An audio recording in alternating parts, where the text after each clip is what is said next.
Nous sommes au forum Leadership et Engagement, la jeunesse sahélienne face à ses responsabilités. Après les échanges sur les rôles des jeunes dans le Sahel, nous avons rencontré le ministre de la Communication et porte-parole du gouvernement pour parler d'un enjeu crucial, la prolifération des fake news. C'est tout l'enjeu du moment en fait.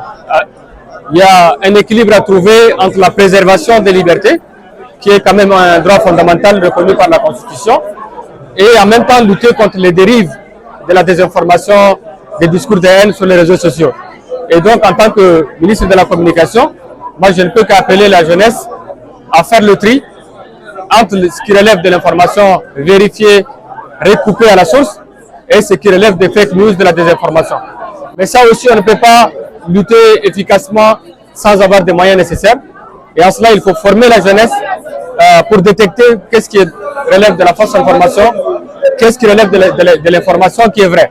Aujourd'hui, avec l'intelligence artificielle, on peut monter une vidéo, on peut donner un narratif à cette vidéo. Donc c'est très difficile, mais les pouvoirs publics doivent accompagner la jeunesse par la formation, par les moyens, pour que les jeunes puissent faire la part des choses. Et j'appelle la jeunesse à nous aider à lutter contre la désinformation et les discours de haine, et sortir aussi de ce monde manichéen qui consiste à dire tout va mal ou tout va bien. Donc le travail ne consiste pas à nier la réalité, mais dire la réalité telle qu'elle est. N'est pas la phagocyter, n'est pas la travestir. C'est ça l'enjeu en fait. Face à la désinformation, le rôle du ministre est clair: protéger, informer et éduquer une jeunesse sahélienne.